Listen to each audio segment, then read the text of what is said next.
कांग्रेस के 139वें स्थापना दिवस पर नागपुर में कांग्रेस की महारैली। राहुल गांधी का आरएसएस और बीजेपी दोनों पर हमला। बोले संघ ने सालों तक नहीं फहराया झंडा, बीजेपी में चलती है गुलामी।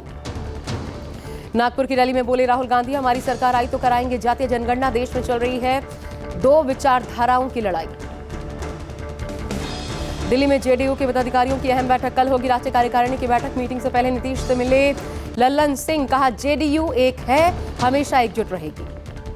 जेडीयू की राष्ट्रीय कार्यकारिणी की बैठक से पहले दिल्ली में पार्टी दफ्तर के बाहर लगे नीतीश कुमार के पोस्टर से लल्लन सिंह की फोटो गायब।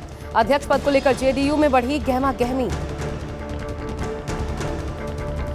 सूत्रों के हवाले से बड़ी खबर। जेडीयू की राष्ट्रीय कार्यकारिणी की बैठक में कल 4 प्रस्ताव पास होंगे। मोदी सरकार के कामकाज पर सवाल उठाएंगे। इंडिया गठबंधन 2024 में कैसे लड़ेगा, इस पर चर्चा होगी। जातीय जनगणना पूरे देश में कराए जाने का प्रस्ताव भी पारित होगा। नीतीश कुमार देश के अलग अलग हिस्सों में घूमेंगे और प्रचार करेंगे। बीजेपी सरकार पर अखिलेश यादव का बड़ा हमला। कहा बीजेपी राज्यों में कहीं भी महिलाएं सुरक्षित नहीं। समाजवादी पार्टी महिला पहलवानों के साथ है। राजस्थान में कैबिनेट विस्तार पर जारी सस्पेंस जल्द ही खत्म होगा। राजभवन में शपथ ग्रहण की तैयारियां जारी। मंत्रिमंडल गठन के लिए 2 बार दिल्ली दौरा कर चुके हैं सीएम भजनलाल। कैबिनेट लिस्ट को लेकर हाईकमान की सहमति भी मिल चुकी है। बिहार में पंचायत उपचुनाव के लिए 242 पदों के लिए हुआ मतदान। 736 प्रत्याशियों में 388 महिलाएं। 36 जिलों के 242 पंचायतों में वोटिंग हुई। 30 जनवरी को सुबह 8 बजे से संबंधित प्रखंड मुख्यालय पर होगी मतों की गिनती। गुना के बस हादसे पर एक्शन में मोहन यादव सरकार। 2 अधिकारी किए गए सस्पेंड। 5 अधिकारियों का तबादला किया गया। हादसे में 13 लोगों की जान गई।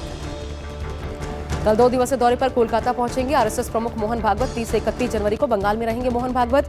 बंगाल में कई बुद्धिजीवियों से भी मिल सकते हैं। मोहन भागवत मुख्य रूप से संगठन पर चर्चा करने के लिए पहुंच रहे हैं। कतर में कैद 8 भारतीय पूर्व सैनिकों को फांसी की सजा पर रोक लग गई है। सजाए मौत को उम्र कैद में तब्दील किया गया है। रिपोर्ट के मुताबिक भारतीयों पर इजरायल के लिए जासूसी करने का आरोप है। रूसी राष्ट्रपति व्लादिमीर पुतिन ने पीएम मोदी को दिया रूस आने का न्योता। एस जयशंकर के साथ मुलाकात के दौरान पुतिन ने प्रधानमंत्री मोदी के लिए सौंपी चिट्ठी।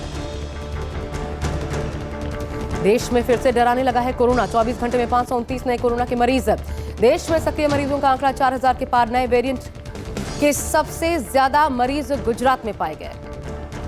कोरोना के नए वेरिएंट ने दिल्ली में भी दस्तक दे दी है। महिला में JN1 की पुष्टि हो गई है। अलर्ट पर दिल्ली का स्वास्थ्य महकमा। देश भर में JN1 के मरीज लगातार बढ़ रहे हैं। अभिनेता राजनेता DMDK प्रमुख कैप्टन विजयकांत का निधन। कोविड संक्रमित होने के बाद अस्पताल में इलाज चल रहा था। कोविड पॉजिटिव पाए जाने के बाद एक्टर की तबीयत बिगड़ गई थी। वेंटिलेटर पर एक्टर थे। मौत की खबर से पार्टी कार्यकर्ताओं और फैंस में मायूसी। MP, राजस्थान, यूपी समेत 14 राज्यों में छाया कोहरा। पंजाब में विजिबिलिटी 0 तक जा पहुंची। दिल्ली के अलावा पंजाब और हरियाणा में भी रेड अलर्ट जारी। रेल और हवाई यातायात पर बुरा असर। बर्फबारी के बीच न्यू ईयर का सेलिब्रेशन होगा। नए साल पर हिमाचल में भारी हिमपात के आसार।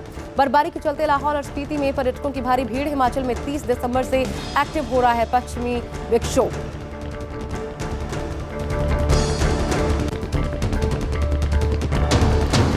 केदारनाथ धाम पर हो रही है भारी बर्फबारी। बर्फबारी के बीच -12 डिग्री पहुंचा केदारनाथ का तापमान। रुका पुनर्निर्माण का कार्य। कड़ाके की ठंड के चलते मजदूर गौरीकुंड वापस लौट रहे हैं।